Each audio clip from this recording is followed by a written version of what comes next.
প্ৰকল্পৰ বিৰুদ্ধে ছয়গাঁৱত উত্তাল প্ৰতিবাদ প্ৰস্তাৱিত কুলচি জলবিদ্যুৎ প্ৰকল্পৰ বিৰুদ্ধে ধাৰাবাহিক প্ৰতিবাদ অব্যাহত ১৭ নম্বৰ ৰাষ্ট্ৰীয় ঘাইপথ স্তব্ধ প্ৰায় ৫,০০০ লোক ওলাই আহিল ৰাজপথলৈ ছয়গাঁও ৰাজচক্ৰ বিষয়াৰ কাৰ্যালয়ৰ ঘেৰাও কৰি প্ৰতিবাদ জনতাৰ অসম চৰকাৰ হাই হাই কনৰাড চাংমা হাই হাই শ্লোগানেৰে উত্তাল পৰিৱেশ কোনো কাৰণত ৫৫ মেগাৱাট জলবিদ্যুৎ প্ৰকল্প হ'ব নিদিয়াৰ হুংকাৰ জনতাৰ জীৱন দি হলেও প্ৰকল্প হ'ব নিদিয়াৰ হুংকাৰ অঞ্চলটোৰ হাজাৰ হাজাৰ লোকৰ আজিৰ প্ৰতিবাদী কাৰ্যসূচীত ২০ৰো অধিক দল সংগঠনৰ অংশগ্ৰহণ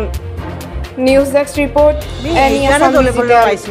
আমি যিহেতুকে মহিলাসকলে আমি কৰখন ধৰি ৰাখোঁ গতিকে সেইকাৰণে আমি ইয়াত থকা বিভিন্ন জাতি জনগোষ্ঠীৰ লগত আমি ঐক্যত্ৰিত হিচাপে আছোঁ যেতিয়া ১৮টা সংগঠনে জড়িত হৈ আছোঁ আমি হেমন্ত বিশ্ব শৰ্মালৈ আমি বেয়া পাইছোঁ এইটোৰ কাৰণে আমাৰ মাটিখিনি আগত দিয়ক আমাক শিক্ষুদল আগত দিয়ক তেতিয়াহে আমি সুৰক্ষিত হ'ম আমি যদি এইখিনি আমাক নিদিয়ে তেতিয়াহ'লে আমি জংগী আন্দোলন কৰাৰ কাৰণে প্ৰস্তুত আমি মহিলাসকল সদায় সাজু হৈ আছোঁ আমি ধাৰাবাহিক আন্দোলন কৰিব লগা হৈছে আমি বিভিন্ন ক্ষেত্ৰত বিভিন্ন আন্দোলন কৰিছোঁ কিন্তু আমাক আজিও অসম চৰকাৰে এইখিনি ক্ষেত্ৰত সুবিধা দিয়া নাই আমি য'ত নেকি আমি শিক্ষুদল বিচাৰি আছোঁ সেইখিনি নেদে খালি নদী বান্ধ দিব বিচাৰি আছে আমাক সেইটো হয় আমি এতিয়া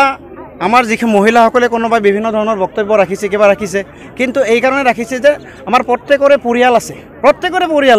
প্ৰত্যেকৰে পৰিয়াল থাকিলে তেওঁলোকৰ সন্তান আছে গতিকে আমি আজি নিজে একজন আমি যদি পিতৃ হৈ একজন আমি যদি মুৰব্বী হৈ কিনে আমি নৱপ্ৰজন্মক যদি আমি ৰক্ষা কৰিব নোৱাৰোঁ তেতিয়াহ'লে সুইচাইড কৰিম নহয় আৰু অন্য কিবা কৰিম বুলি কোনেও ভাবুকি দিব গতিকে এনে ক্ষেত্ৰত এইবিলাকৰ প্ৰতি যি এটা ভয়াৱহতা এই ভয়াৱহতাৰ প্ৰতি দিশটো ৰাখি মাননীয় মুখ্যমন্ত্ৰী মহোদয়ে সসন্মানে এই সিদ্ধান্ত বাতিল কৰিলে নিশ্চয় সমাজৰ কাৰণে ভাল হ'ব আৰু তেখেতসকলৰ কাৰণেও ভাল হ'ব কাৰণ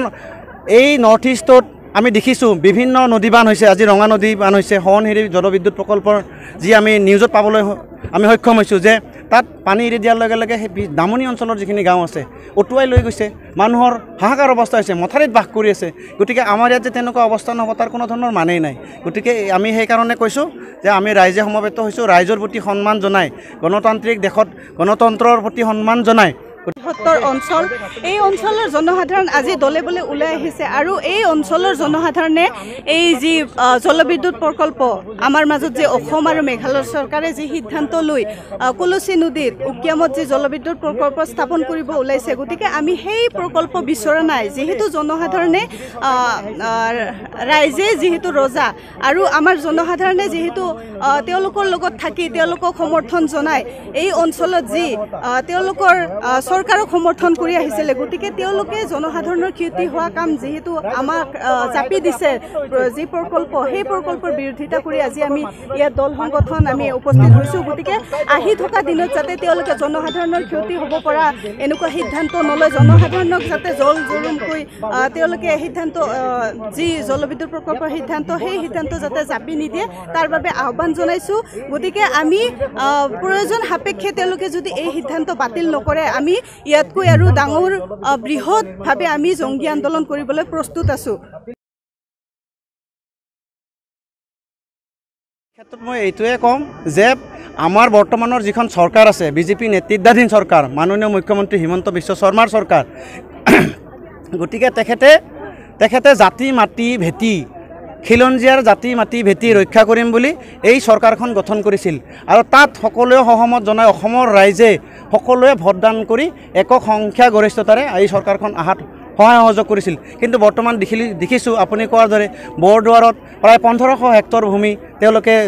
দখল কৰি কি কৰিছে টাউনশ্বিপ বনাব বিচাৰিছে আজি নদী বান্ধ দিব বিচাৰিছে গতিকে এই নদী বান্ধ দিলে কি হ'ব অকল আপুনি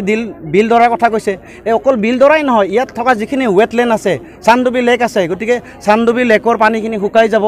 আৰু বিল ধৰাত ইতিমধ্যে শুকাই গৈছে আৰু সৰু সৰু এই অঞ্চলত যিবিলাক ৱেটলেণ্ড আছে আমি বিল বুলি কওঁ গতিকে এই বিলবিলাক শুকাই যাব তো বিল শুকাই যোৱাৰ পিছত কি হ'ব ইয়াত থকা যিখিনি জৈৱ বৈচিত্ৰতা এইটো ধ্বংস হৈ যাব চান্দুবি বিলৰ যি জৈৱ বৈচিত্ৰতা ধ্বংস হৈ যাব তাতকৈ ডাঙৰ কথা চান্দুবি বিলত যি জেলিফিছ আছে সেই জেলিফিছ আমাৰ এই অঞ্চলৰ পৰা মানে চিৰদিনৰ কাৰণে নোহোৱা হৈ যাব। চানডুবি আপোনালোকে জানে আজি famous picnic spot, tourist spot. গতিকে অসমৰ এই যিটো এটা পৰ্যটনস্থলী, এই পৰ্যটনস্থলী পৃথিৱীৰ পৰা নাইকিয়া হৈ যাব। এই পৰ্যটনস্থলীত বিভিন্ন দেশৰ মানুহ আহে, অসমৰ প্ৰান্তে প্ৰান্তৰ মানুহে সময়ত জানুৱাৰীৰ সময়ত আহে। গতিকে এইবিলাক পৃথিৱীৰ পৰা, এই যিবিলাক প্ৰাকৃতিক বিনন্দীয়া পৰিৱেশ, যি সুন্দৰ এটা পৰিৱেশ, এইটো পৃথিৱীৰ পৰা ধ্বংস হ'ব। গতিকে এই ধ্বংস হোৱা কাৰ্য চৰকাৰে বন্ধ কৰিব লাগে, এনেকুৱা ধৰণৰ সিদ্ধান্ত বাতিল কৰিব লাগে। আমি এইটোৱে চিধাকৈ আমি প্ৰতিবাদ চলি আছে নদীবান সম্পৰ্কত। যি উকিয়ামত নদীবান কৰিব, সেই নদীটো ৬২ মিটাৰ ওখৰে ৫৫ মেগাৱাট বিদ্যুৎ উৎপন্ন কৰিবৰ কাৰণে চৰকাৰে ইতিমধ্যে পৰিকল্পনা হাতত লৈছে। আৰু যি এই পৰিকল্পনাক আমি বিৰোধিতা কৰিছোঁ, অপ'জ কৰিছোঁ, যাতে আমাৰ এই খিলঞ্জীয়াসকলক যি ক্ষতি হ'ব বা ইয়াত পৃথিৱীৰ পৰা যি ধ্বংস হৈ যোৱাৰ যি এটা প্ৰজেক্ট, এই প্ৰজেক্টটো আমি কোনোদিনো নিবিচাৰোঁ আৰু ইয়াৰ ৰাইজে নিবিচাৰে। কাৰণ আমি বুজিছোঁ এই প্ৰজেক্টটো হোৱাৰ লগে লগে তাৰ যি বান্ধৰ যি আপাৰ ষ্ট্ৰীম, সেই আপ ষ্ট্ৰীমত যি পানী থাকিব, তাত গোটেই ১৫-২০খনমান গাঁও উচ্ছেদ হ'ব। আৰু সেই মানুহখিনি ক'লৈকে যাব? নিশ্চয় সেই মানুহখিনি পথৰ ভিক্ষাৰী হ'ব লাগিব। আৰু ডাউন ষ্ট্ৰীমত যিখিনি আছে, ডাউন ষ্ট্ৰীমত যেতিয়াই পানী এৰি দিব 100 স্পীডৰ ওপৰত পানী আহিব। গতিকে তেনেকুৱা এটা ভয়াৱহ এটা পৰিস্থিতি। গতিকে তাৰ নামনি অংশৰ যিখিনি গাঁও আছে, সেই গাঁৱৰ মানুহবিলাকত থাকিব পশু জীৱ জন্তুৰ পৰা আদি কৰি যিখিনি প্ৰাকৃতিক জীৱ জন্তু আছে, ডলফিনৰ পৰা আদি কৰি এইসমূহ পৃথিৱীৰ পৰা নাইকিয়া হৈ যাব। গতিকে পৃথিৱী ধ্বংস হ'ব পৰা, আমাৰ একোটা অঞ্চল ধ্বংস হৈ যাব পৰা সিদ্ধান্ত আমাক নালাগে। এই সিদ্ধান্ত চৰকাৰে অতি শীঘ্ৰে বাতিল কৰক। অসম বা মেঘালয় চৰকাৰ, দুখন চৰকাৰেই এই সিদ্ধান্ত বাতিল কৰক, তাৰ বাবে আমি আহ্বান জনাইছোঁ। আৰু ইয়াৰ পিছতো যদি চৰকাৰে মানি নলয়, তেতিয়াহ'লে আমি গণতান্ত্ৰিকভাৱে আজি যেনেকুৱা ধৰণে মেমৰেণ্ডাম দিবৰ কাৰণে আমি ইয়াতে হাজাৰ হাজাৰ ৰাইজ আমি ইয়াতে সমবেত হৈছোঁ, ইয়াতকৈ আমি ইয়াত হাজাৰ হাজাৰ নহয়, আমি লাখ লাখ আমি ৰাইজ সমবেত হৈ কিনে আমি প্ৰতিবাদ কৰিবৰ কাৰণে আমি আগন্তুক সময়ত সংকল্পবদ্ধ আছোঁ।